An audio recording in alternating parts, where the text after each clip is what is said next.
TG Geeks, episode 227, June 24th, 2019. Escaping Freedom with the Diamondbacks at Pride Night.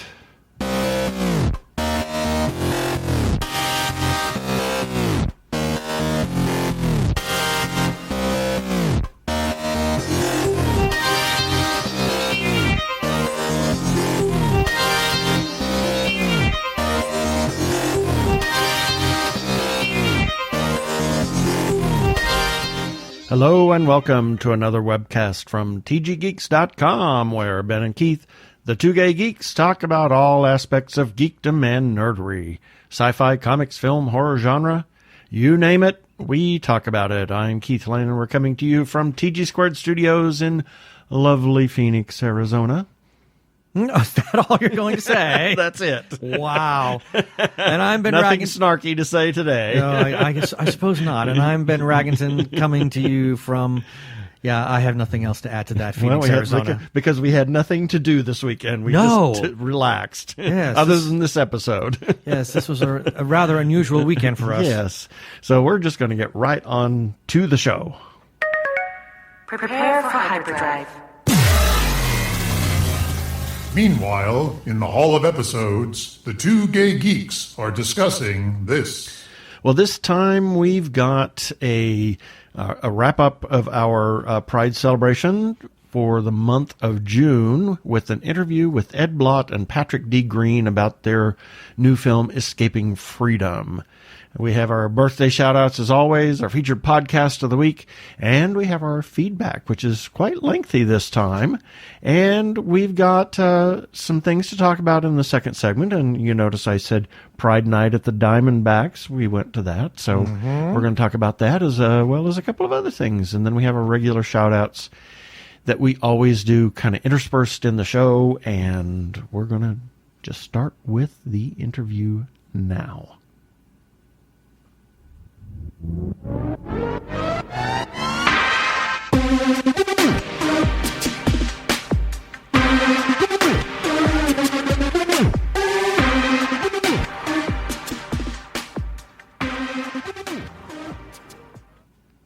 And this time we welcome to the show Mr. Edd Blott and Patrick D. Green. Ed is the director and Patrick is the producer-actor of the new film, Escaping Freedom. Welcome to the show. Great, thanks for having us. Hey. So, Ed and Patrick, who wants to go first and tell us who you are, how you kind of got in the filmmaking business, and then we'll transition into talking about the film. Okay, yeah. I'll go first because Patrick's pointing at me. Well, there you go then.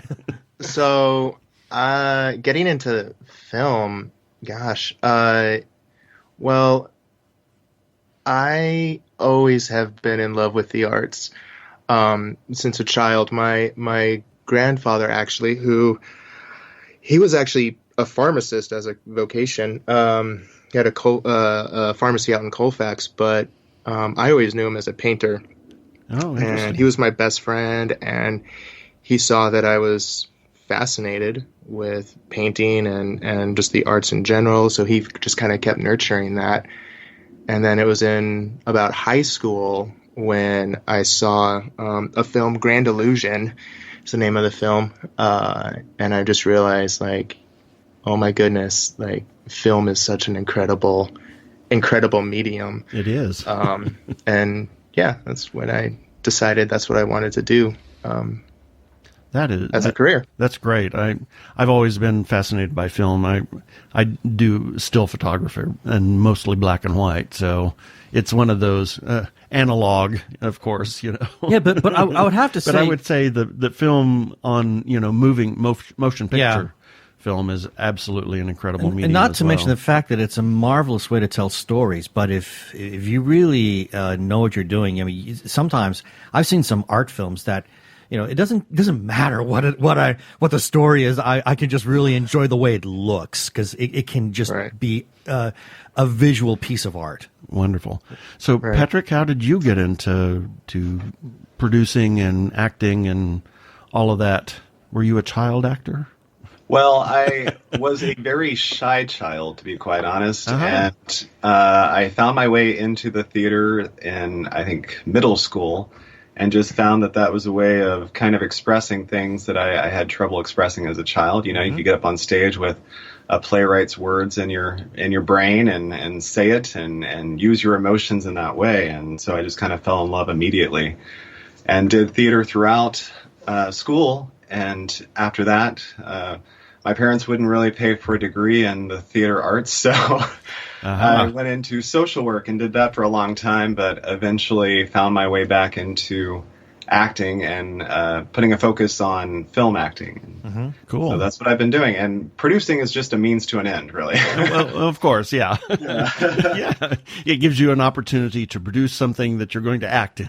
Yes, exactly. and something that's really awesome about independent films is that it now makes it a much easier medium for people that have not had the opportunity to kind of crack that shell and get noticed by agents and studios and whatever, and still be able to act out that passion. Because as I've said many times, I have seen a wealth of talent come out of the independent film market. Absolutely. Independent films are some of the best that are ever made. Cinematography, acting, I mean, the whole nine yards are just, and so cutting edge sometimes as well.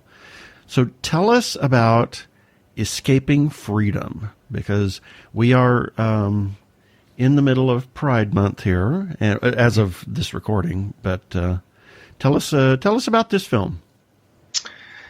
Yeah, there's multiple places I could start with that. I think the kind of what birthed the idea is the best place to start, and it was. Trying to think here. It was just a few weeks before I turned 30 years old, and pretty much my entire life just started crumbling to the ground. Everything I knew. I was raised in a very conservative family, and basically my entire life was shaped and molded by that. Right. And the idea of questioning my beliefs or questioning my sexuality or anything like that was never an option. And as I got closer to turning 30, which is just, it's like, It's just for one me, of it those was feeling like a milestones. midlife crisis. Yes, it does, doesn't it? Yeah, we remember. Yeah, mine was 20. Mine was 29, but Yeah. Yeah, 29 was my freak out year, and then by the time I hit 30, I'm like, oh, big deal, whatever. Nice. But yeah, so but then at that point, I was just like, I've spent all this time and my entire, living this lie, and I just couldn't do it anymore. So that's kind of where it started in terms of what inspired the film. I didn't originally intend to write a film about me coming out as bi, or me having struggles with faith. It just kind of happened, right. because as I was writing, I'm like, this is everything was ringing false that I was trying to put down on a page. I just wanted to make another feature, honestly. But as I was trying to work on a different story, everything that was surrounding my life just kept, coming to mind, and inspiring me. And eventually I was just like, I can't write about anything else other than what my struggles are right now. Yeah, at least not until you get that out of your head and some, on some kind of permanent form. Yeah. You have to follow the creative muse, and That's when you right. fight it, it leads to writer's block. Yeah, it's relentless. It is. We talk to authors all the time, and that one of the favorite things that Ben likes to ask authors is, do the characters actually come alive in your head and start speaking to you and dictating where the story is going to go? So we totally understand that, and you have to write what you have to write and get it out there. Right. So tell us about the film itself. What's the premise of the film, and what's going on, and then how does Patrick figure into this? Oh, come on, Patrick. Are you still pointing fingers at him, Patrick? Yeah, he is. He is. So the story of the film, it's about two foster siblings, Vincent and Crystal. And Vincent is a pastor of a small church that's kind of struggling. He is questioning, like me, he's questioning not only his faith, but he's also questioning his sexuality. And then there's his foster sister, Crystal, who is a self-proclaimed hedonist, and her struggle is that even though she's doing all these things that she's claiming make her happy, deep down, she has a lot of shame and a lot of self-hatred for what, the stigma that a label like hedonism puts on you. And so the story is that she shows up drunk one night at his church. They've been estranged for years, and she just shows up randomly drunk one night. And then it's the conflict of like, how do these two people who have on the surface seem to have these completely opposing worldviews, but deep down they're very much the same people with the same struggles and looking for the same things. They're just going about it in different ways, and kind of a yin yang situation where like they're able to see it in the other person, they can't really see it in themselves, but they're able to complement each other and help each other see what's actually going on. Yeah, like most family members, they're their own best friend in a way, but then they're also the worst critic of each other as well. Well, of course, Right. of course, and you have to tease everybody, and Yes. So I find it interesting that you talk about faith and struggling with sexuality and struggling with your faith, and it seems to be a recurring theme. It's a very universal theme almost. In the LGBTQ plus community, that people struggle with faith, and obviously for a very good reason, because we're told that we can't be this way, and so then we start questioning our faith and questioning even our sexuality sometimes just because of that. I can see that, and I like the fact that this is also addressing hedonism in this way, because it can almost become like self-punishment. And so that's a really interesting topic to take on, in addition to the bisexuality. And it's nice that you're touching on that one too, because that is one of those letters in that acronym that is kind of maligned at the same time. Absolutely. So it's nice to address the bisexual aspect of this film as well. So Patrick. Yes. Now I'm invisibly pointing a finger at you. How did you get attached to this project? Yes. And what do you do? Attached to, was that the question? Yeah. How did you get? Yes. Yes. How did you become a part of this film, both as producer and actor? So Ed and I have known each other for quite a few years. When I moved to town, I moved here from Texas to Portland, Oregon, and shortly thereafter, he was looking for a couple of actors to do some voice roles for his first feature film, A Tale of Delight. And so he cast me in that role, and since then we had been talking about working together again.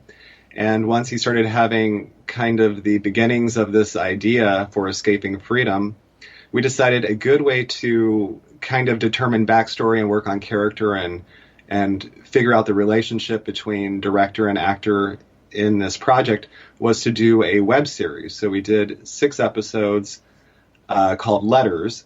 That is a prequel to Escaping Freedom. Ooh. Okay.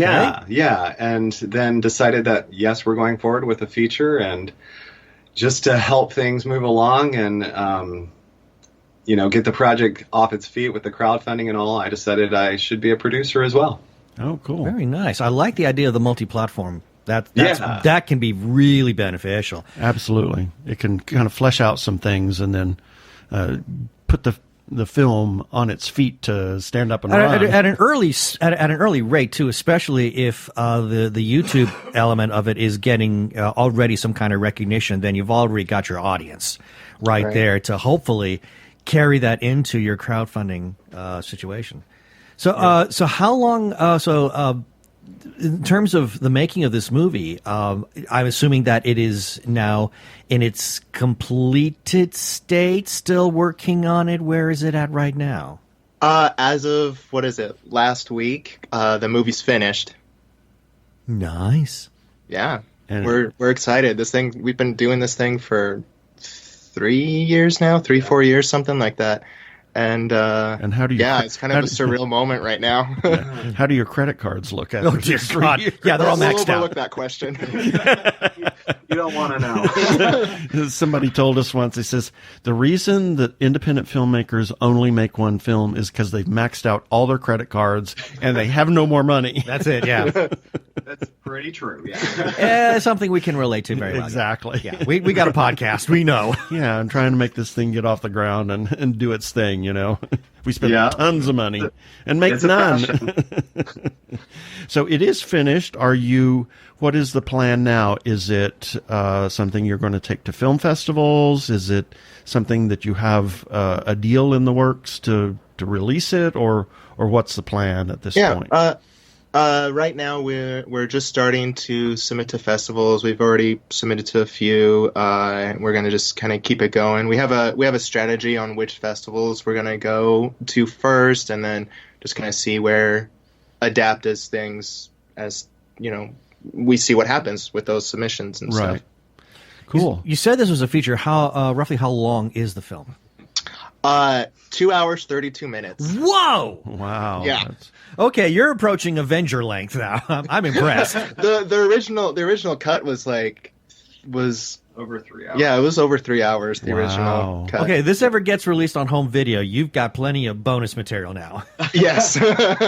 Yeah, it's the bonus material time. Yeah, now the deleted extras. Yay! Yeah. We have some amazing humorous outtakes as well, so I can't wait for those to get out to the world. Oh, cool. As serious as the film sounds, there is a great many laughs throughout it. Well, of course, so. you have to, with anything serious, you have to have that levity. Yeah, and, you know. otherwise become everybody starts bordering on suicide. Yeah. Definitely. I love the fact that it is a brother sister story. That there's so much Patrick and Kelly, who plays Crystal, their chemistry was absolutely amazing. Oh, that's and they wonderful. just hit it off. But to watch them, their banter. I just would have the camera rolling and they would just banter with each other, and it was perfect. It felt like it's like a real relationship where you're making jokes, but there's a lot of pain that's underneath that joke. So you're laughing and you're also ugh, a little bit, and it was Right. it was so good. So- But yes, there are a lot of laughs in this movie. It good. isn't. You're not gonna walk away just sobbing. So that makes me kind of wonder now, how much of this was, in terms of the finished product. I mean, obviously, you're doing a scripted story, but did it go into the area of improvisation so that you kind of got something a bit more, organic, if you will? Yeah, Patrick, why don't you take that one? I think you'd be the best. Yeah, Ed was very generous. Number one, he's an amazing writer. The script is absolutely beautiful, and the dialogue was incredible. But he was very generous in the way that he shot the film, allowing us as actors to become very comfortable, to wear the skin of the characters, and to improv a great deal. And Kelly's a theater actress here in town and works all the time and is just one of the most confident, amazing people you could ever meet, and she and I just ran with the ability to just play off of each other. Oh, that's great. Oh, that's nice. We talked to some filmmakers recently that all of their films have been mostly improv films, in the sense that they have an outline of what they want, and then they sit down and they discuss it and go through it, and then it's just kind of off the cuff. There's certain points to hit. Right. But, and I thought, wow, that's an interesting way to make a film. But Not to mention scary and difficult. exactly. Right. But when for actors, it's so wonderful to be able to make the words your own and to insert just a piece of yourself, a real piece of yourself into the character, which is just lovely when you capture that magic. Yeah, I would agree. I saw an amazing movie that was released 5 years ago or so called The Falls, that was filmed in Portland of all places. Oh yeah. And I know Benjamin. Oh yeah, I met Ben. He's a really nice guy. I love Ben. Yeah, he's a sweetheart. Well, actually, we all met you at the Texture Falling premiere. I was there as well. Oh, were you really? Okay. Far out. I didn't realize we had met you guys. Oh, that's fantastic. Yeah. Oh, that's amazing. Yeah, but there's a final scene with Nick Ferrucci that he just improv, and I'm like, oh my god. It was riveting. So it's great that you, Stephen, you're able to provide a really good atmosphere that allows for that kind of thing, because I think those are the moments that will really just grab the audience and pull them in and not let them go. Yeah, I think one of my favorite, without spoiling the story at all, along those lines, one of my favorite moments on set is there's a scene with Kelly where Crystal kind of just is how can I say this without spoiling anything? It's time for her to acknowledge some things in her life. Uh-huh. And she's sitting down with another character, and beforehand I was telling her, like, I've written this stuff out, like I have this monologue for you written, but I was like, but here's the thing, you know Crystal, and the struggle, like, the struggles of being a woman in this culture, and she works in the theater, and so she the character as well works in the theater, and so there's a bunch of different layers to this, and so I was just like, I'm going to put the camera on and you just go, and she did, and I was sobbing there behind the camera. Wow, nice. And it was so good, so powerful.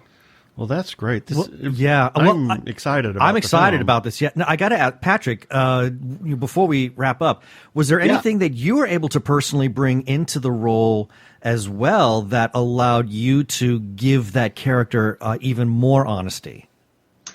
Oh, definitely. There were a number of scenes where Ed did kind of the same thing with me. Just take this dialogue and make it your own. And yeah, I have to tell you, like, so my character, Vincent, has feelings for a fellow male pastor, Marcus, in his church, played by Jonathan Miles. And there was a scene where something dramatic happens between the two of them. And after I left, I was in my car driving home from set, and I just started bawling, and I just could not stop. I went home, and I was sitting at my desk and just crying for like 2 hours. It was this weird cathartic release that I just could not control. It was incredible. Yeah, I mean, amazing. This film is very personal to all of us that were involved. Well, that's always a good thing, and that always translates onto film. It does, and it will resonate that way. I mean, that means when you take this to festivals, I expect it will really resonate with the audience. There's no question about it. Then, so wow. Well, yeah, Guy, it's been wonderful talking to the both of you, and I didn't realize we were having a little bit of a reunion here. I feel really badly that we saw you guys at the Texture of Falling, and I didn't even know. I'm so sorry. I feel terrible about it. We met so many people. Yeah, I met so many people, I know. But anyway, if people want to learn more about, so let me do this. If people want to learn more about either of you, do you have any social media presence, be it Instagram, Facebook, Twitter, and then the film? Where can people learn more about the film? Is there social media presence or a website for the movie itself? Well, as far as me, Patrick, goes, I do have a Facebook, Twitter, Instagram page. So Patrick D. Green, as far as me being an actor, and then I have a Twitter that I'm just starting to use again, which is just Edd Blott, EDDBLOTT, and I am also on Instagram. That's mostly pictures of my kids, if you want to see that. That's interesting. But same thing, just Edd Blott on Instagram. And then for the film, we do have a website, escapingfreedom.net. And then we're also on Facebook at Escaping Freedom. And then the film has a Twitter, which is ESC Freedom MOV. And what else was there? Oh, yeah, Instagram, which is my production company, Any Other Name Entertainment. So it's Any Other Name ENT on Instagram. Okay, I'm trying to write all that down so that we add it in the article, because we can tag Twitter, and unfortunately we can't tag Instagram yet. I have to do that manually. The plugin is not there for WordPress yet. I I've do asked that them manually. about that. It'll get taken care But of. we do automatically post to Facebook and to Twitter once we publish that. And so it was really great to speak to you guys today. Yeah, this was fantastic. I'm really excited about this film, and I wish you guys great success with it. Yeah. Thank you so much, and thank you so much for having us on the show. Such a pleasure talking to you. And thank you. This is Michael Armenengay of Slice of Sci-Fi, Winging It, and Dragon Page, and you are listening to the Two Gay Geeks. Winging it. Wow, that's really going far way back. Yeah. All of it's going way back. Yes. Dragon Page and all of that stuff. Yeah. So, yeah, have Mike. Maybe we'll have Mike here a little more regularly. Well, it'd be kind of nice. I mean, hey, he's back in the valley. Back in the valley, yep. So that was a really fascinating interview with Patrick and Ed. It was a fun conversation. Yeah. You know, I think once they kind of opened up to us, it became a very entertaining chat. Yeah. So here's a few selected birthdays for June 24th through June 30th, 2019. June 24th, Roy O. Disney, the brother of Walt E. Disney. Yes. And he and his brother started the Walt Disney Company. And it was a behemoth now. It's a gigantic company that owns everything. It's a juggernaut. Yeah.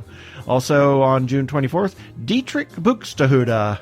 He was a famed composer. We almost had one of our dog nephews was named Buxtehude. Really? Well, Sebastian. Oh, Sebastian. that was just a joke. Oh, okay.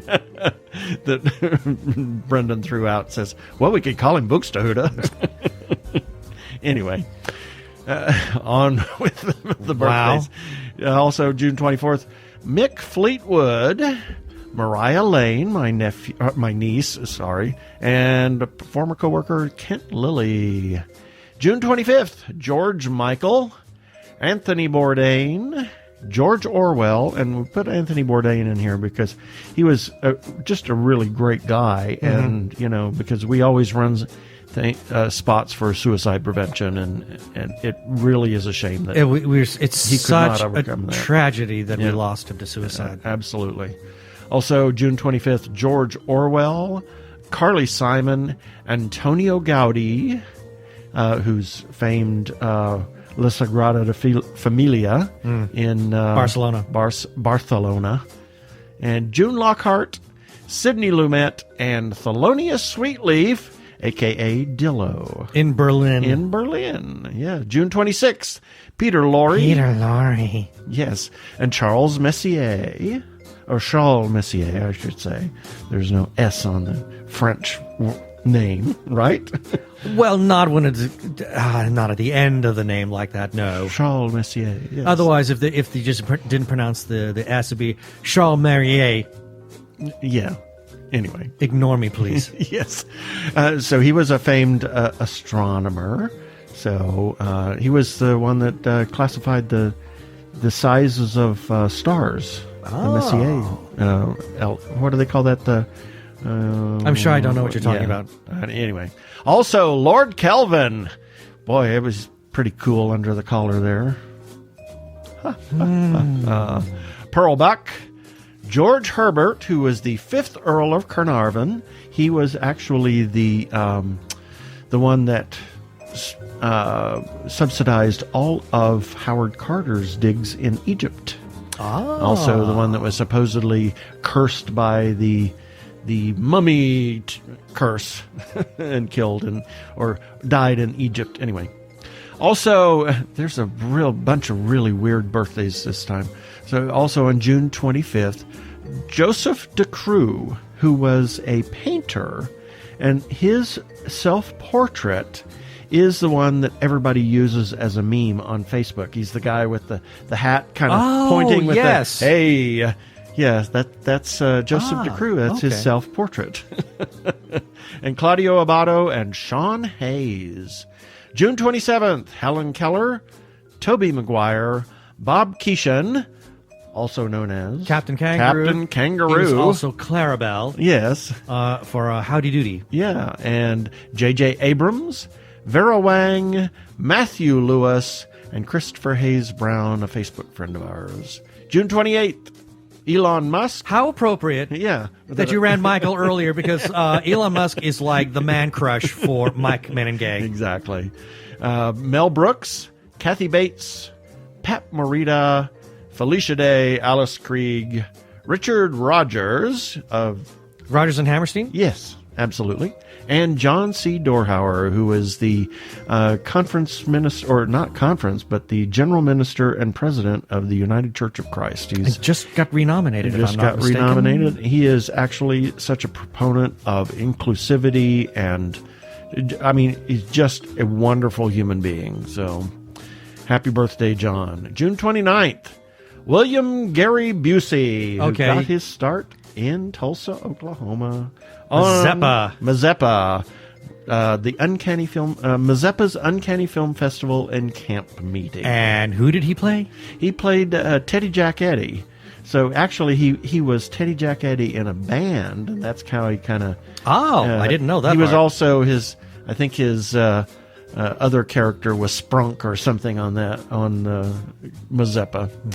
Also on June 29th, Slim Pickens and William James Mayo of the Mayo Clinic.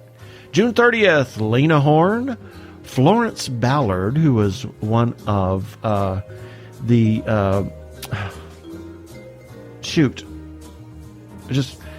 just lost it. I have no idea what you're referring to. Oh, she was one of the Supremes, duh. Oh. I was going to say, it just kind of, it was like, one of the Pips. No, that's not right. That's not right. Not a Pip. Not a Pip. She was a Supreme. And Vincent D'Onofrio, Harry Blackstone Jr., and Facebook friends Matt Ian Kelly, Andrew Johnson Schmidt, Tammy Thornton Turney, and Jane Fennessy. Happy birthday to all of those people in June.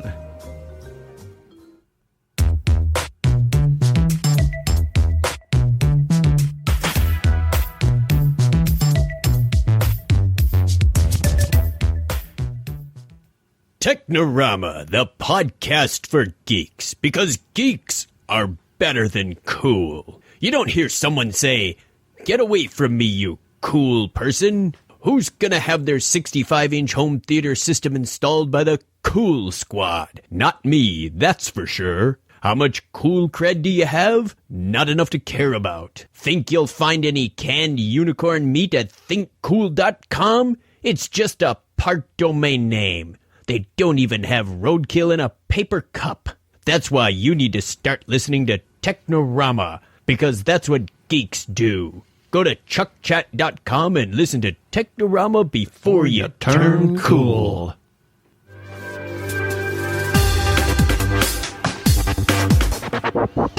My finger's not working well today on the buttons. I have no response for that. Go give a listen to our friends Chuck and Craig over at Technorama before you turn cool. I'm Daniel Radcliffe, and I believe that reaching out for help is the bravest thing a person can do. If you are struggling and need support, call the Trevor Lifeline at 1-866-488-7386. It's free and confidential, and trained counsellors are there to listen 24/7 without judgment.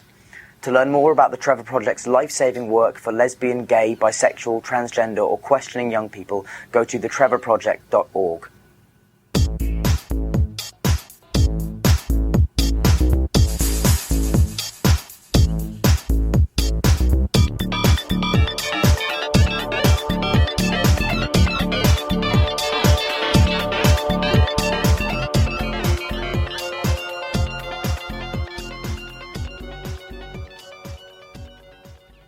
I'm done. Okay. It's feedback time. Yes. So, starting off with, regarding Once Upon a Time in Hollywood, the new Red Band trailer that we ran on our website some time ago, got a comment from Kevin Falkenberry on Instagram, and he writes, I'm excited. It also looked like some of the movies Rick was in was kind of based on Tarantino's previous movies, Burning Nazis from Above, A Gritty Western, and so on. I wouldn't be surprised if we hear You Can Never Tell by Chuck Berry or Misirlou by Dick Dale somewhere in the background. I can say that I'm very much looking forward to that movie. Yeah. And then, this is a doozy. Okay. Regarding my review, this is Ben's gay book breakdown for Red, White, Royal Blue. Red, White, and Royal Blue. Oh my God, it goes on for pages. I know. Yes, and most of it is just one comment. First, we got a quick little comment from James Somerton, and he says, I absolutely fell in love with this book. I could easily see it being turned into a movie. More thoughts on that later. Okay, buckle up, people. This is from Mark Engeldow, and actually, Mark, I had to clean up some of what you wrote because we don't want to get an explicit tag on our website. But anyway, he writes, I read it. I'd give it 4 stars. Number 1. The British content didn't seem right. Maybe part of it for me is that it's set in modern-day contemporary Earth, and Queen Mary is not Queen Elizabeth. And then he writes parenthetically, I tend to have a hard time to reconcile connection between reality and fiction, but not in a the tree is telling me to kill people sort of way. More of a he, she, it isn't like that, kind of pulls me out of the narrative. I would have found it a lot more enjoyable if if she, because the author is a she, if she created some other monarchy in some other entirely fictional country, or maybe even a king of England would have been enough for me. Brits might have some other issues, but they know the monarchy better than me, but there's that. Number 2, early mid-20s children of the president living at home. There wasn't much reason for it. Maybe it's just a millennial thing, but it would have read better for me if they were aged down a few years, 17 to 20-ish. And then he adds parenthetically, if Hillary were president, I'd have the same problem as number 1 above.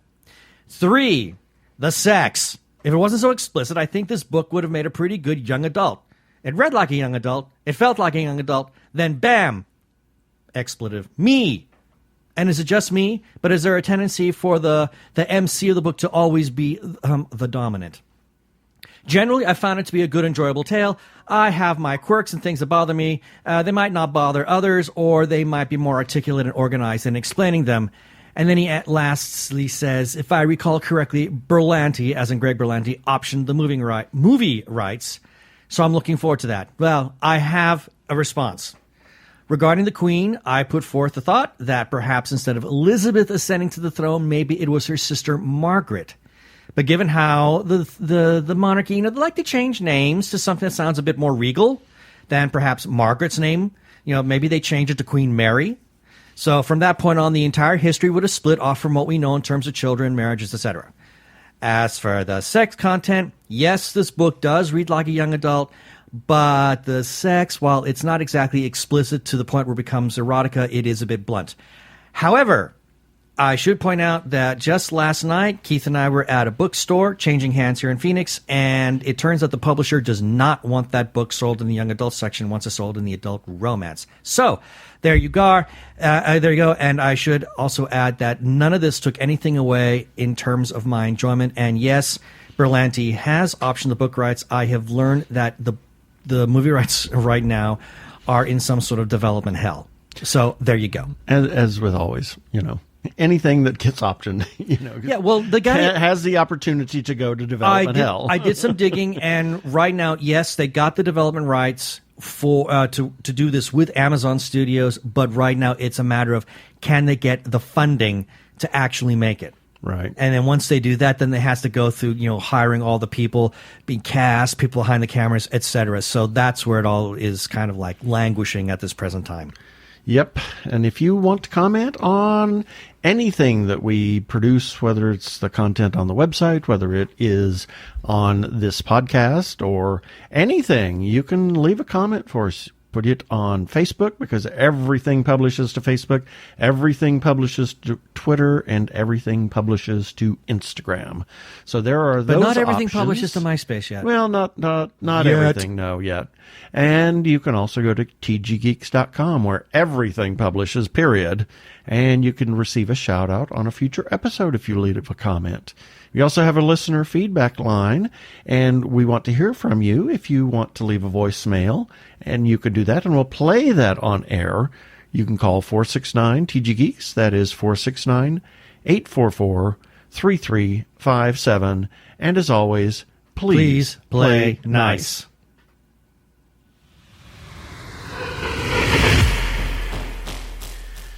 Well, this is our Up Next Time, or what did we have on the website, clip. So this time, actually, it's going to be a clip from the interview that we're going to run next week that we have with Zachary Wheeler in advance of his new book. Yes, this will be for episode 228. Yep. But I've got the regular status now. Yay! Right. The frequent flyer miles. Exactly. Right. Yes, my name is Zachary Wheeler. I am a science fiction novelist based now in Toronto, previously in Albuquerque when I first met you gentlemen. I wrote the first book of the now entitled Immortal Wake series, Transient, which is a post-apocalyptic reimagination of the vampire legend through the lens of science fiction. I also write the Maximum Multiverse series, which is a science fiction comedy in the vein of Douglas Adams. And my next book, which is slated to be released in about a month or two, is the sequel to Transient entitled Thursday Midnight.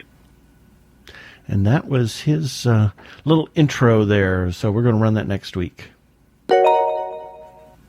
If you are in transition or have already transitioned and are in crisis, or you know of someone in crisis, there is a special hotline just for you.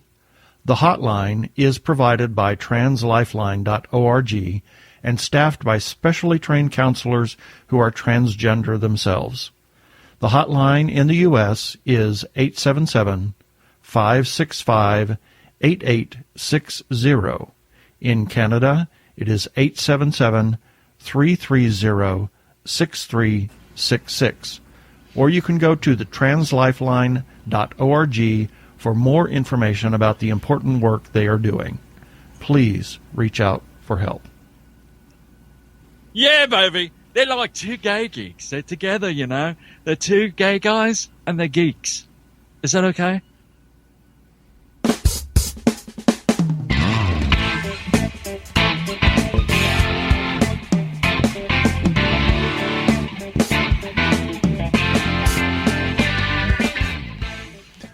Well, we had kind of a busy week. It was a very busy week. It was a very busy week, and I'll just kind of do a little foreshadow because later in this episode we'll talk about the things we ran this last week, and you'll notice it's a little thin, and that's because it was a very busy week for us. Yes, we had a really busy week. We had several things going on, including having to visit with your mother. Oh, yes. And have dinner with her. And that was, it's always kind of fun to go out to dinner, but that also included a doctor's appointment that she had. Yes. She had a medical, it was no emergency. This was just something that her doctor needed to have done. So that took up a good chunk of the day.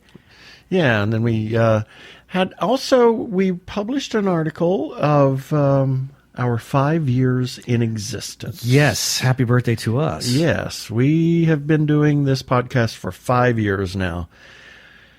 227 episodes. Counting this one. Over 2,000 articles that have been written on the website.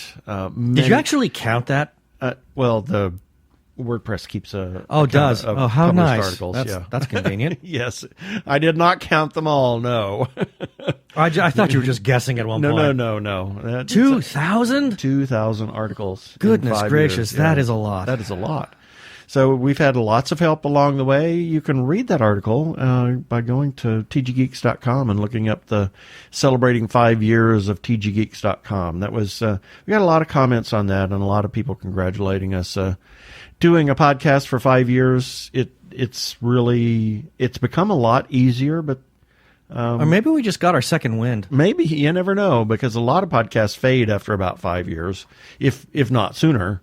So I think we're still going along pretty well. And Well, I think there's a lot of positive things that are happening to us that continue to happen to us, which continues to feed our motivation to want to do it. Absolutely. I mean, all of the things, the people that are coming to us, the people that we find, the interesting things that we discover along the way. And, it's just becoming the activists that we have to a certain extent, and meeting all the people and the different people here locally.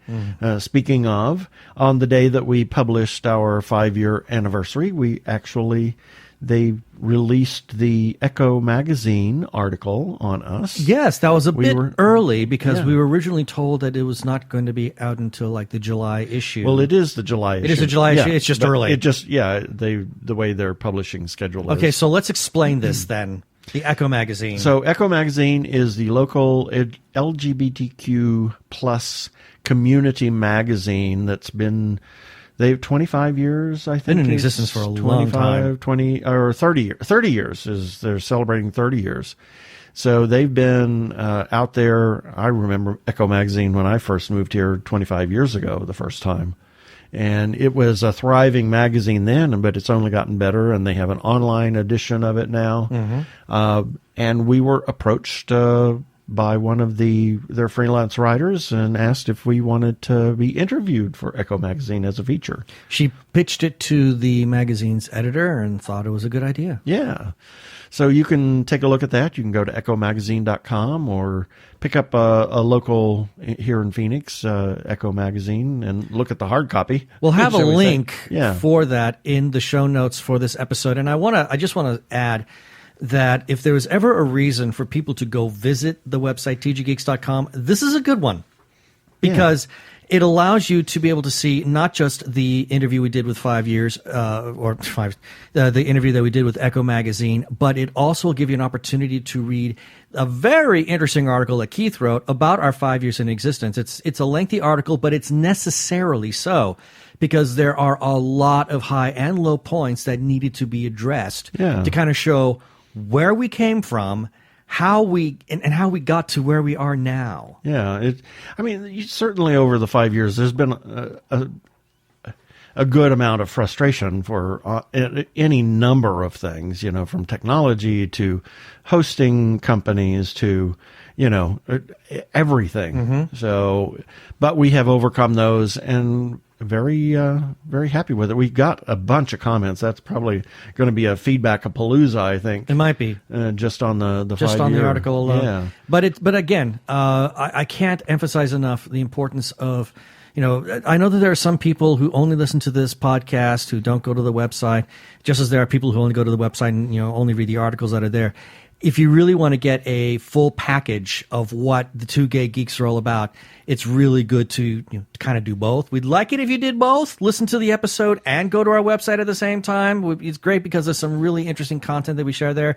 Absolutely. And again, the 5 years article that Keith wrote, the interview, the interview with Echo Magazine is not on our website, but we will have a link. There's a link in the 5 year episode, as well as the link you're going to put in. Right. I will put a link to the Echo Magazine interview in the show notes for this episode on tggeeks.com.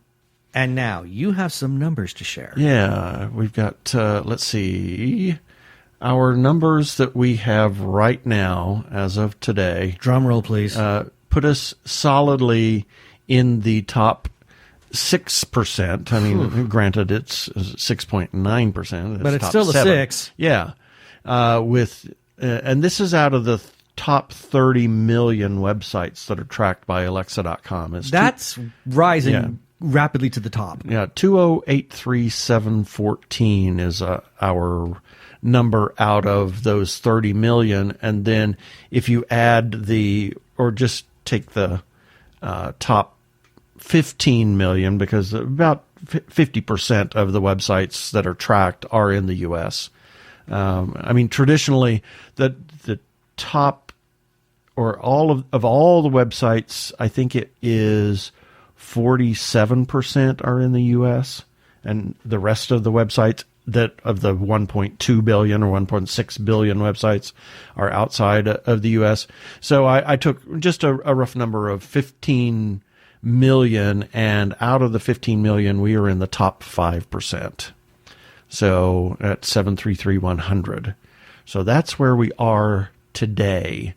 And we started way back last year at 9.960639. That was May 19th, 2018 is where we started. So yeah, that was top 30. Top 30. 33%. 33%. So we've made some significant ground since then. Yeah. So we're doing well, and hopefully we're not slowing down. We're only gearing up for more. But we also had a really fun thing that we did on Friday night. Yes, it was part of Pride Month. The Arizona Diamondbacks, the local Major League Baseball team here in Phoenix, they had their Pride Night. Yeah, and it was actually, I had a lot of fun. I had a great time. We hadn't been to a ball game in years. 15 years, I think. Yeah, well, since they dismantled the team the first time. And apparently they've done that a number of times. But, after the World Series, a couple of years after, we had season tickets for a couple of years, and then kind of fell away when we didn't recognize anybody anymore. Yes, well. And then, but then we kept saying, we need to go to a game. We need to go to a game. We need to go to a game. And we never did. And never did. And then all of a sudden you pop up and say, we're going to the game. Well, I saw that there was this Pride Night going on, and I thought, we have not been to a game in such a long time, and it would be nice to go back and celebrate it with the community. So I've got us tickets for it. You had some really good tickets. We were in the dugout seats, and it was really kind of nice. They did a parade of anybody that had signed up or showed up early enough, we couldn't because I had to work. Could be in the parade that they paraded around the field, and they had a number of shout outs to a number of organizations. They had the local gay men's choir that sang the national anthem. They had it was an evening filled with pride. They gave lots of shout outs, and that the Diamondbacks are open to all people. Mm-hmm. And it was nice to be there. It was a very nice night. Yeah. I was very happy to be there. So that's kind of where we are. And I guess that's it for the second segment. Yes. As everybody knows, we're huge supporters of independent creators, whether it's filmmakers, comic book artists, writers, or others. Please buy their stuff when you see independent creators. Have cash for them, and please support them by talking about them talking good about them and sharing your experiences with the independent creators. So support independent creators. CocoCon returns for a second year, Labor Day weekend at the Doubletree Hotel at Metro Center in Phoenix. Come on down and enjoy the folks and festivities. We're going to be there with our popular Concast as well as socializing. Go to cococon.org, COKOCON.org. Joshua Tree Feeding Program. The goal of Joshua Tree is to provide nourishment to low-income HIV-positive residents of Maricopa County. They have a food pantry where the clients can choose the food that they want. And you can support Joshua Tree by going to jtfp.org to give a single gift or a monthly recurring gift.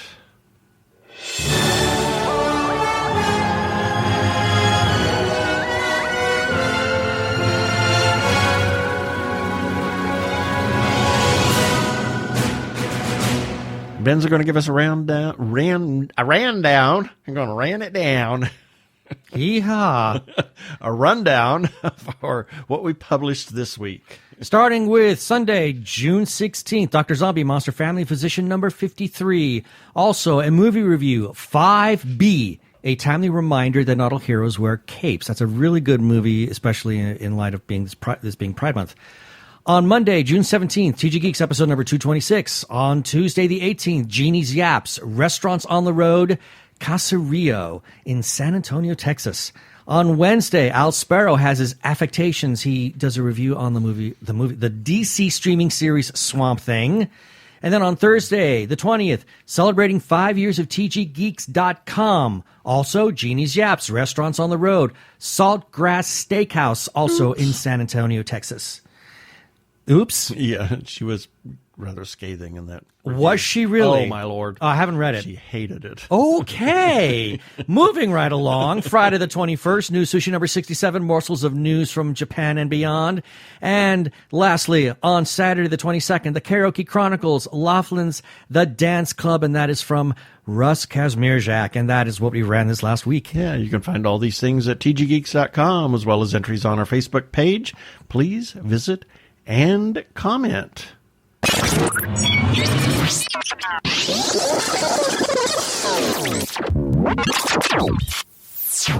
I can never tell when that's supposed to end. A couple of shout-outs. First, I guess. The Arkle Times Post Dispatch News for republishing much of our content, continually republishes our content. It is put up by the Human Arkle. He's Brian Weber. You can find the Arkle Times Post Dispatch News by finding him on Twitter. Search Arkle at ARKLE. And he also has the Shameless Cash Grab that is on YouTube, and you can find it by searching youtube.com/Arkle Studios. That is all one word. Also, must give some shout-outs to a few Facebook groups for allowing us to post our episodes and relevant articles on their pages. First, to the Gay Geeks After Hours. Big thanks to their moderators for literally saying that we can share away our content. And their URL is facebook.com/group/Gay Geeks After Hours. That's all one word again. And then to The Gay Geek for allowing us to share all of that same stuff on their page as well. Their URL is facebook.com/group/The Gay Geek. And special thanks to their moderator, Jeremiah Reeves, for granting us permission to share our content there. And lastly, you can find us, thank you, Jeremiah. Lastly, you can find us on Spotify, TuneIn, Stitcher, as well as where other fine podcasts can be found. Also, check us out on Krypton Radio at 3 a.m. and 3 p.m. Pacific Time on Tuesdays. And you can listen to their other comment. They are a 24-hour geeky internet radio station. Please rate us and review us on iTunes. And don't forget to subscribe to our YouTube channel.